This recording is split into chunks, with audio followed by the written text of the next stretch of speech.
देखो ट्रिग्नोमेट्री की टेबल कैसे अपने को बनानी है। पहले तो ट्रिग्नोमेट्री टेबल है क्या, आपके पास में 0 डिग्री, उसके बाद में 30 डिग्री, उसके बाद में 45 डिग्री, 60 डिग्री और 90 डिग्री, ये 5 प्रकार के एंगल दे रखे होंगे। ठीक है, 0 डिग्री, 30 डिग्री, 45, 60 और 90।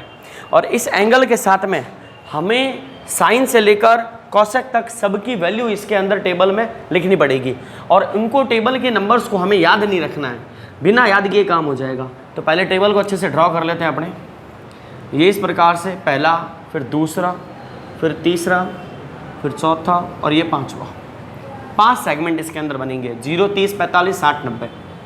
0, 30, 45, 60, 90। तो सबसे पहले नंबर पर आएगा साइन थीटा, सबसे पहले नंबर पर साइन थीटा। ठीक है, साइन थीटा के बाद में क्या आता है, बोलो भाई, कॉस थीटा। तो कॉस थीटा, कॉस थीटा के बाद में टेन थीटा, तो हम यहाँ लिखेंगे टेन थीटा। ठीक है, उसके बाद में कॉट थीटा, तो हम लिखेंगे यहाँ पर कॉट थीटा।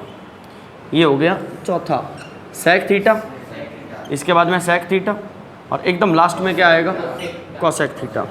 तो ये हमारे पास में टेबल के अंदर इतने सारे ब्लॉक बनेंगे और इन ब्लॉक के अंदर अलग अलग प्रकार के डिजिट्स या फिर नंबर्स आएंगे और वो नंबर्स हमें क्या होने चाहिए, अच्छे से याद होने चाहिए। तो टेबल को आपको रटना नहीं है, टेबल को समझना है। ठीक है, ये लिख देता हूँ मैं यहाँ पर, कॉसेक थीटा, कॉसेक थीटा। ठीक है, अब देखो, अब ये जो पूरी टेबल अपन बनाने जा रहे हैं, इस पूरी टेबल के अंदर पहले तो कुछ रूल्स है वो ध्यान रखना है। तो रूल क्या है, मैं यहाँ रूल लिख देता हूँ। अगर आपके पास में 1 आ जाए और 1 के नीचे आपको 0 का डिवाइड देना पड़ जाए तो ध्यान रखना है 1/0 होता है इनफाइनाइट। ठीक है, और अगर 0 में 1 का डिवाइड देना पड़ जाए तो वो आपके पास में क्या होता है, 0। तो पहले ये रूल्स आपको ध्यान रखना है ना, नंबर्स का 1/0 इक्वल टू इनफाइनाइट और 0/1 किसके बराबर होता है, 0 के। नीचे 0 आते ही इनफाइनाइट बन जाता है और इनफाइनाइट यानी कि अनंत, और इस अनंत को अपन कहते हैं एक प्रकार का इर्रेशनल नंबर है ये, यानी कि अपरिमेय संख्या है। देखो ये जो ऊपर वाली लाइन है ना, साइन थीटा वाली, इसे तो अपने को याद करना है। वैसे यहाँ थीटा नहीं लगाओ तो भी चलेगा, क्यों, क्योंकि थीटा यहाँ पर आ गया है, थीटा की वैल्यू कितनी है, 0। तो ये साइन थीटा ना लिखे अपन, मैं इसे साइन भी लिख सकता हूँ, तो ये बन जाएगा साइन 0 डिग्री। तो साइन 0 डिग्री की वैल्यू यहाँ आएगी। एक बात ध्यान रखना, यहाँ से लेकर यहाँ तक के नंबर ही मैं आपको केवल कह रहा हूँ याद करने, उसके बाद में तो सारे आपको ऐसे ही निकालने सीख लोगे और उसके बाद में जब आप इसकी बढ़िया प्रैक्टिस कर लोगे तो फिर ये पूरी टेबल आपको अच्छे से आ जाएगी। तो साइन 0 डिग्री कैसे आएगा, ध्यान रखना है, साइन 0 डिग्री 0 होता है, 0 पे कहानी शुरू होती है साइन में और 90 डिग्री यानी 1 पे आकर खत्म हो जाती है। 0 पे शुरू और 1 पे खत्म। तो हमें पहली लाइन मैंने बोला था वैसे याद करनी है, बाकी वाली अपने आप अपन निकालना सीख लेंगे। 0 और 1, तो इन 0 और 1 के बीचों बीच कोई नंबर मैं पूछूं आपसे कि 0 और 1 के बीचों बीच कौन सा नंबर होता है, तो आप क्या बोलोगे, 0 और 1 के बीचों बीच आधा होता है, 1 का आधा होता है 1/2। तो हम यहाँ पर 1/2 लिखेंगे, उस 1/2 को अपन यहाँ भी लिखेंगे, लेकिन ये तो सेम हो गया और एक ही साइन 45 और साइन 30 की वैल्यू सेम तो हो नहीं सकती। तो अपने इसको अलग करने के लिए यहाँ पर है ना एक रूट बना देंगे और वो रूट केवल अपन किसको देना है, अपने को 2 को देना है। तो मैंने आपको 4 वैल्यू बताई है, कॉल आ रहा है।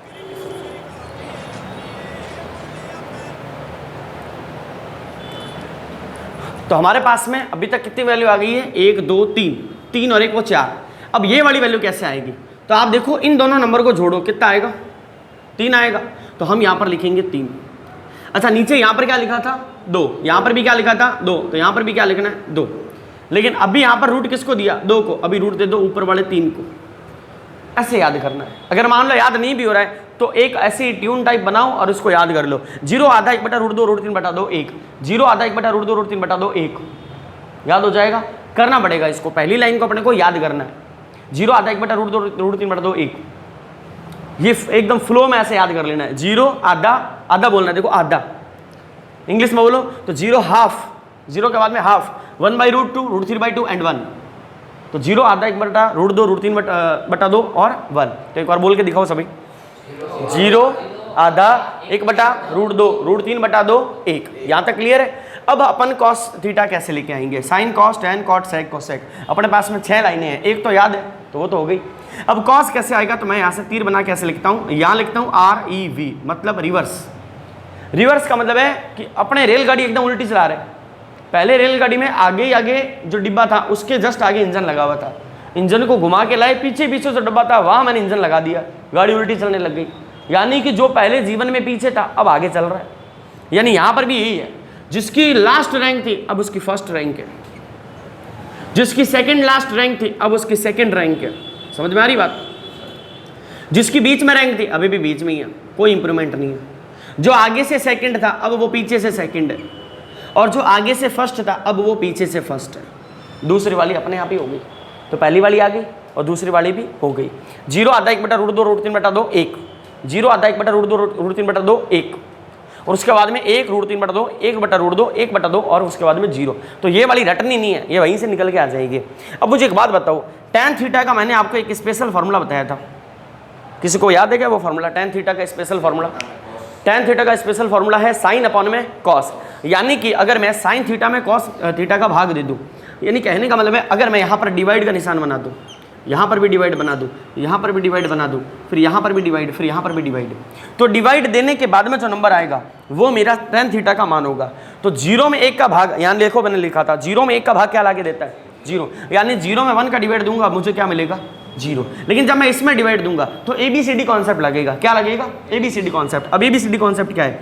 A अपॉन में B अपॉन में C अपॉन में D, ऐसे अगर आ जाए तो अपन इस B को, अगर मैं यहाँ पर B सेम लिख दूँ तो अपन इस B को और इस B को एक दूसरे को सेम है इसलिए काट सकते हैं। तो आंसर आएगा A अपॉन में C। सेम कहानी यहाँ पर है, देखो A अपॉन में B अपॉन में C अपॉन में D, तो 2 से 2 तो गया, तो ऊपर क्या बच गया? 1, और नीचे क्या बच गया? रूट 3। इधर आ जाओ, रूट 2 से रूट 2 गया, ऊपर क्या बच गया? 1, और नीचे भी क्या बच गया? इधर आ जाओ, 2 से 2 कट गया, ऊपर क्या बच गया? और नीचे क्या बच गया? 1। 1 में 0 का डिवाइड देंगे क्या आएगा? इनफाइनाइट। समझ में आ रही बात? 3 लाइनें आ गई, लेकिन बनाई किससे? पहली वाली से। अब ध्यान रखना, अब मैं इस ABCD को पहले यहाँ से हटा देता हूँ। अब मुझे बताओ cot थीटा कैसे निकालेंगे? तो आपको फिर से क्या करना है? REV। क्या करना है? REV। REV यानी रिवर्स करना है। रिवर्स कैसे करते हैं? जो क्लास में एकदम लास्ट है अब क्या आएगा? आगे। जो क्लास में सेकंड है अब आएगा आगे से सेकंड। बीच वाला बीच में ही रहता है, तुम्हें पता है। और आगे से सेकंड है तो वो पीछे से क्या आ जाएगा? सेकंड।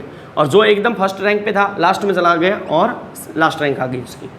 sec थीटा जो है इन सभी में से किसका उल्टा है ये बताओ? sec थीटा cos थीटा का उल्टा है। तो sec अगर cos का उल्टा है, यानी cos को अगर मैं उल्टा कर दूं तो क्या आ जाएगा? sec को उल्टा कर दूं तो क्या आ जाएगा? cos। अब उल्टा करने का मतलब होता है रेसिप्रोकल। अब रेसिप्रोकल करने से पहले अगर मैं यहाँ पर कुछ भी नहीं है तो क्या लिखूंगा? 1, और इसके नीचे भी कुछ भी नहीं तो क्या लिखूंगा? 1। रेसिप्रोकल कैसे किया जाता है? ऐसे किया जाएगा। तो जो वैल्यू आपके पास में ऊपर है उसको अपने नीचे कर देंगे, तो हो गया, आंसर आ गया। तो जो वैल्यू ऊपर है उसको क्या करना है? नीचे। तो आपके पास में 1/1 लिखा हुआ है, sec थीटा लाना है तो इसको उल्टा कर देंगे, तो ऊपर भी 1 और नीचे भी 1, तो वापस तो वही आना है। लेकिन यहाँ करेंगे तो ऊपर 2 जाएगा और रूट 3 नीचे। यहाँ करेंगे तो रूट 2 ऊपर जाएगा और 1 नीचे। यहाँ करेंगे तो 2 ऊपर जाएगा और 1 नीचे। यहाँ करेंगे तो 1 ऊपर जाएगा और 0 नीचे आएगा। 1 ऊपर जाएगा 0 नीचे आएगा तो क्या बनेगा? यानी यहाँ पर बनेगा इनफाइनाइट। उसके बाद में cosec थीटा चाहिए, फिर से क्या करना है? REV। क्या करना है?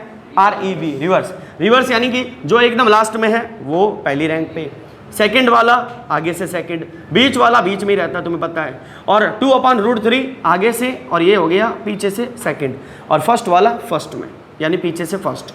ये पूरी टेबल आपके सामने तैयार। अब आपको मैं इस टेबल के अंदर गौर से देखो, थोड़ा सा मैं एक आपको मैजिक या फिर कोई जादू सा दिखा देता हूँ कि वो जादू क्या है। सबसे पहले साइन से लेकर cosec तक अब मैं आपके सामने देख रहा हूँ, मैं टेबल को नहीं देखूंगा। इस लेवल की तैयारी आपको करनी है कि जैसे मैं आपको करके दिखा रहा हूँ आप भी भविष्य में करके दिखाओ। क्योंकि मैं अगर आपको टेबल बनानी सिखा रहा हूँ तो मुझे ये भी सिखाना चाहिए आपको कि टेबल बनानी भी नहीं है, हमारे दिमाग में टेबल होनी चाहिए। तो अब मैं कुछ बोलूँगा, तुम्हें बताना है यस और नो कि मैं सही कह रहा हूँ कि नहीं। गौर से देखो, साइन, कॉस, टेन, कॉट, सेक, कॉसेक सबके लिए 45 डिग्री वाली जो वैल्यू है उसमें हर 2 बॉक्स सेम जा रहे हैं, जा रहा है। ऊपर साइन 45 और कॉस 45 सेम है, टेन 45 और कॉट 45 सेम है, सेक 45 और कॉसेक 45 भी सेम है। अब एक और चीज दिखाता हूं, जो यहां पर साइन 30 डिग्री पे लिखा है वो वहां पर कॉस 60 पे लिखा है, दिख रहा है? क्योंकि अपन ने उल्टा किया था। इधर से आओ, जो साइन 60 में लिखा है हमने, साइन 60 में, वो इधर कॉस 30 में लिखा है। साइन 60 में क्या लिखा है, √3/2, और इधर कॉस 30 में क्या लिखा है, √3/2। तो मैं आपको देख रहा हूं, लेकिन मैं आपको नहीं देख रहा हूं, मैं टेबल को देख रहा हूं। तो तुम्हें भी ऐसे ही टेबल दिमाग में बिठा लेनी है। कॉट 45 और tan 45 सेम है, क्योंकि वो दोनों एक है, और मैंने एक नहीं लिखा है, मैंने 1/1 लिखा है, ये भी मैंने बता दिया। tan 30 और कॉट 60 सेम है, गौर से देखो। tan 30 पे क्या लिखा है, 1/√3, और कॉट 60 में भी कितना लिखा है, 1/√3। मुझे नहीं पता मेरी अंगुली कहाँ जा रही है, बट मुझे पता है कि मैं क्या बोल रहा हूँ। सेम ये टेबल आपके दिमाग में से छप गई, समझ लो टेबल आपने बहुत शानदार तैयार कर ली। जल्दी से इसे नोट कर लो, फिर उसके ऊपर आगे क्वेश्चंस करेंगे। नोट कर लो इसको।